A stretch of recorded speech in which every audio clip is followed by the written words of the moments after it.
Therefore, do not worry about tomorrow, for tomorrow will worry about itself. Each day has enough trouble of its own. Matthew chapter 6, verse 34. Why worry? We're going to get into that today.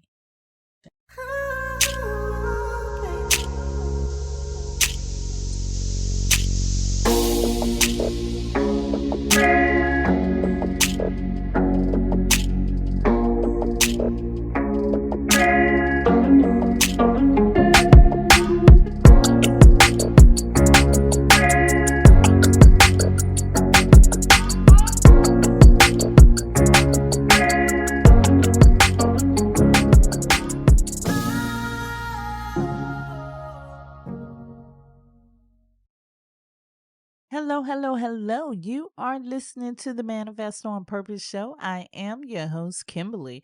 I am here to help you manifest on purpose.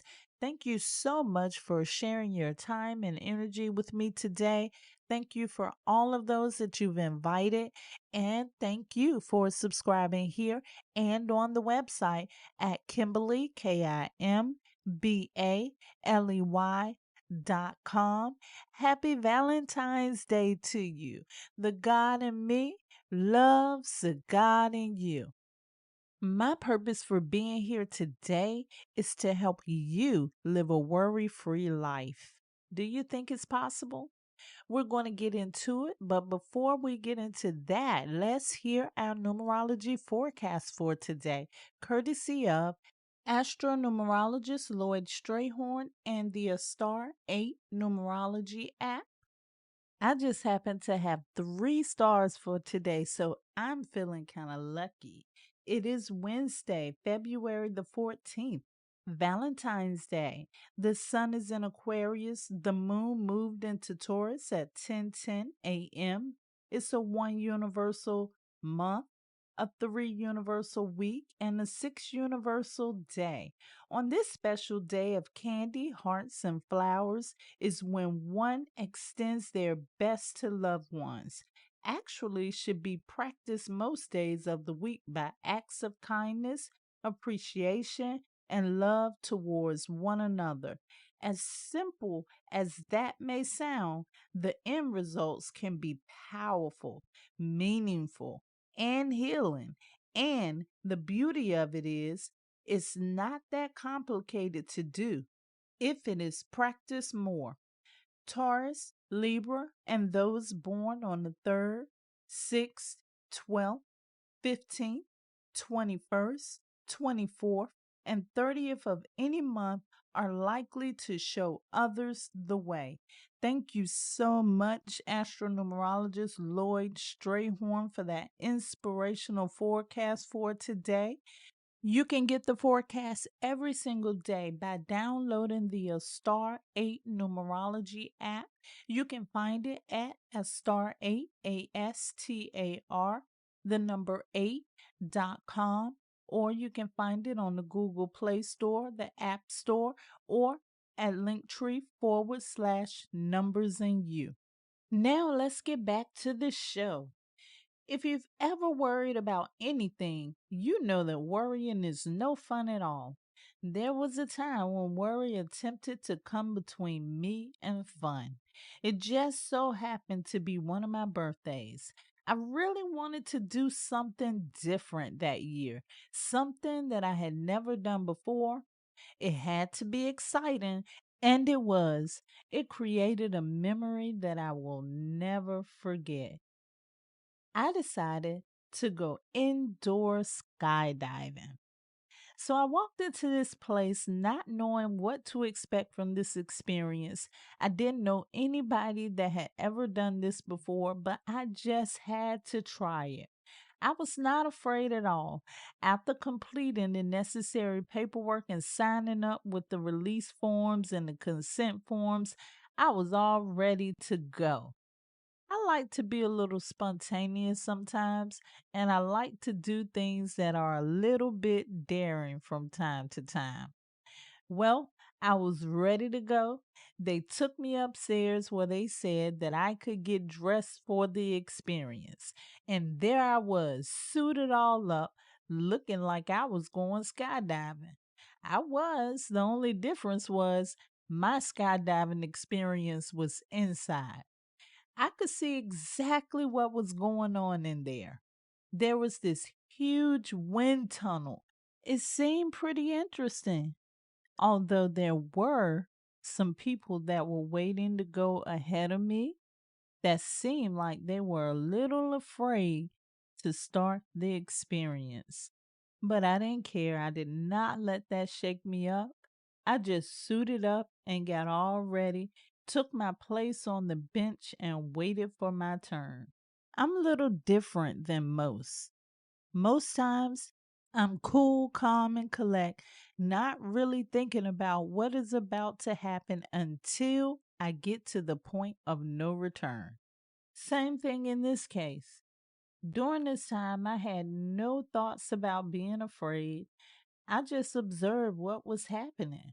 I could see the other people were clearly afraid, but I didn't let that shake me. And I could see on their faces as they exited the wind tunnel a sigh of relief. Finally, the line ahead of me began to get shorter and shorter, and I started to notice other things too. I started to notice that there was a videotape there, meaning that I had to be filmed. That's when I started thinking about it. It was too late to turn back then. I don't know how this experience will go. And to put icing on the cake, I was going to be recorded. This was going to be a memorable experience. But hey, that's what I asked for anyway. I would be able to watch this video for the rest of my life and see how difficult this experience could have been for me. I finally stepped into that vertical wind tunnel with the help of the people that work there. First, let me explain to you. It's just as if you are flying. The wind made it hard to control yourself. The point of the whole experience was for you to find a way to control yourself enough to fly in this wind tunnel. There was a person that initially helped you into the tunnel and that was there for your guide. This person made sure that you were safe and made sure that if you did lose control, they were there to help you out. I was basically in a floating position and I had to learn how to maneuver myself in a way that kept me in balance and able to flow with the direction of the wind. Yes, of course, the attendant was there to help. But the one thing I forgot to tell you is that the wind in the tunnel was so loud that it was really hard to hear the instructions that the attendant was given. That's when I thought to myself, oh boy, it's really too late to turn back now. In that moment, I had so many questions. What's going to happen to me next? And it put me in a state of worry. The main thing I worried about was losing control. That was the main thing that they were teaching you how to do. They were teaching you how to maintain control in those situations. I went through 2 rounds of trying to fly. The first time was a real struggle. The second time, I did okay.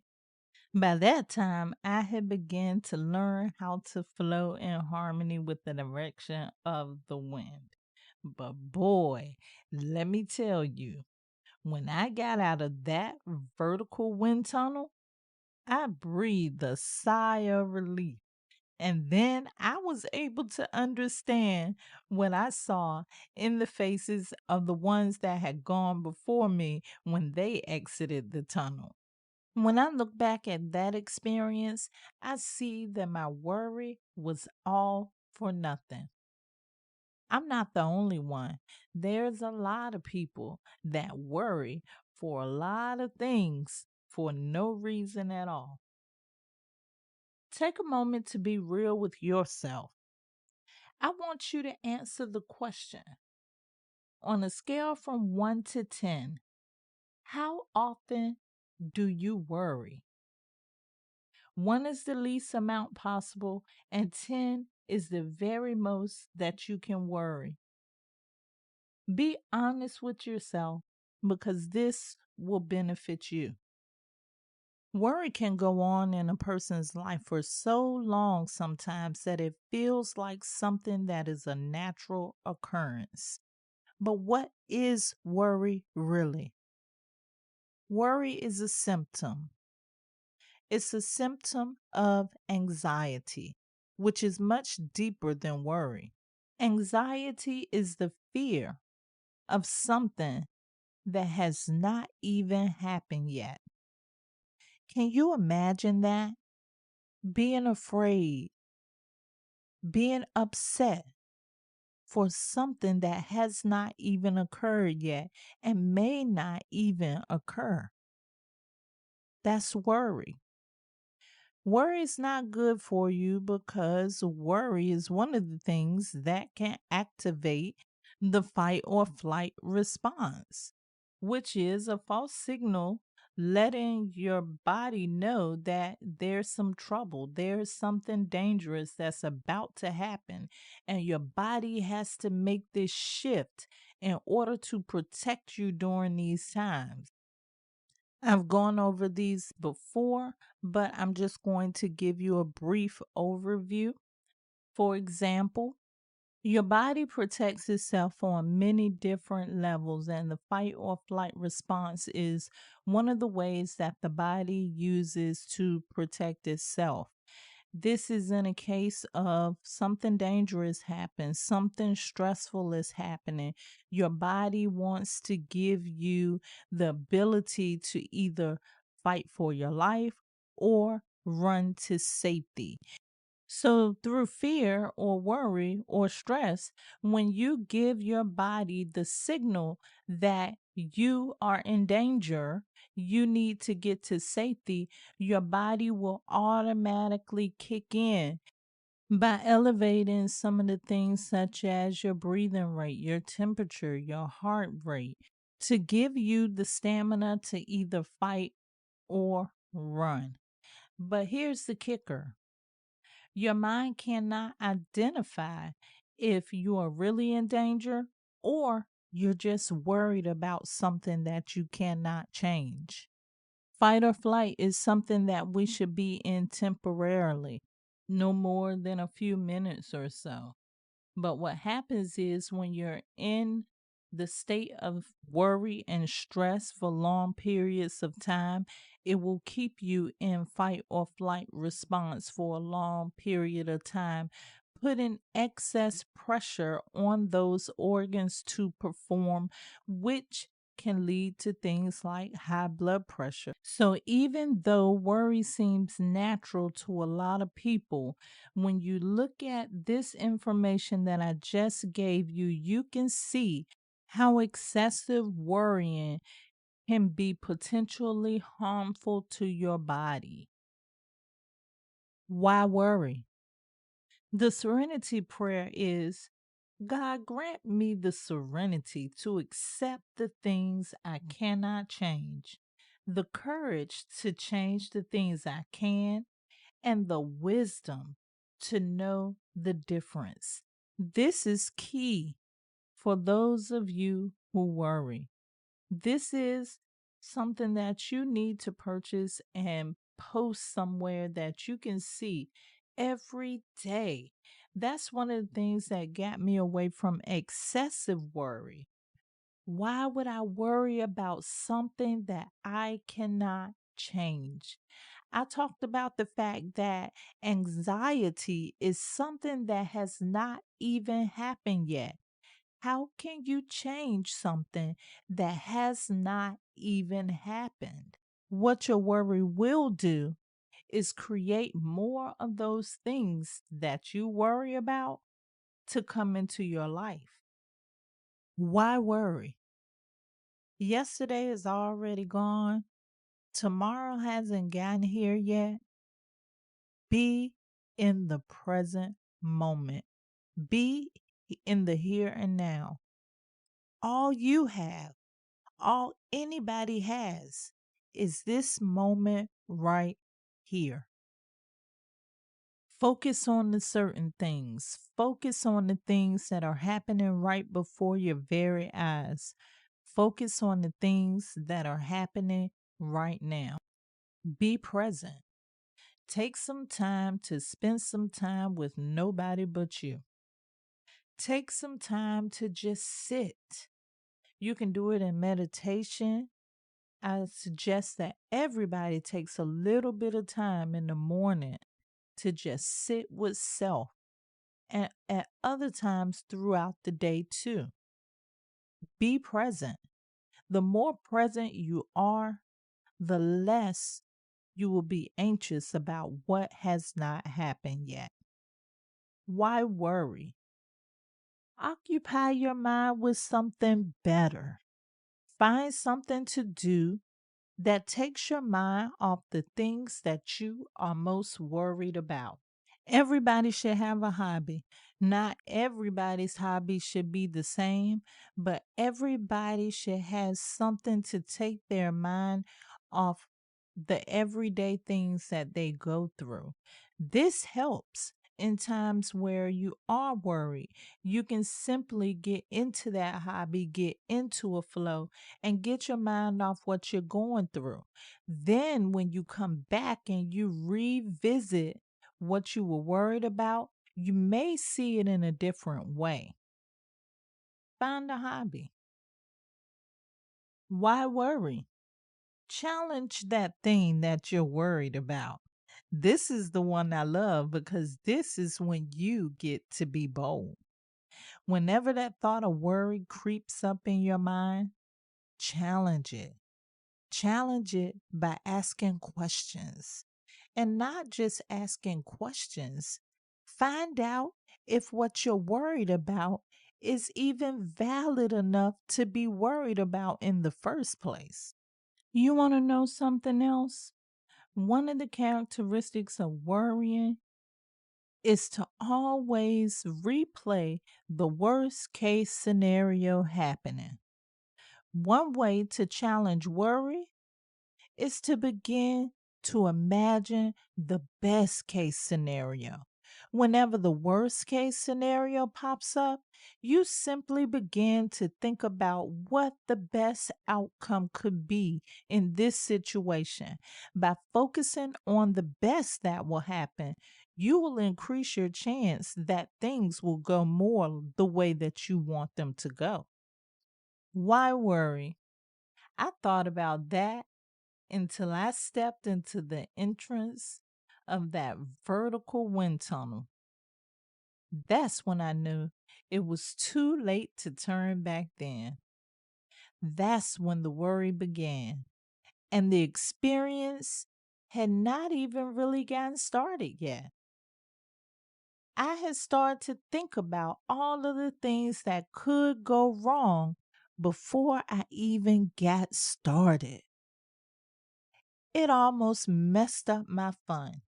I went through it anyway, and I challenged it and came out successful, safe, and in one piece. It doesn't mean that I'm going to be the greatest skydiver in the world, but at least I calmed down enough to give it a try. Why worry?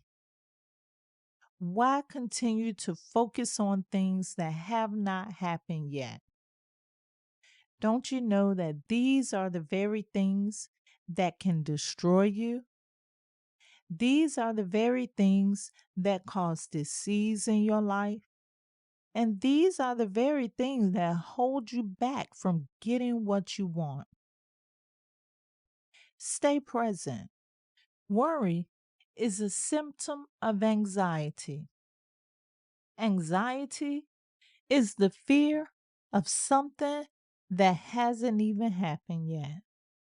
Matthew 6:34 says, "Therefore, do not worry about tomorrow, for tomorrow will worry about itself.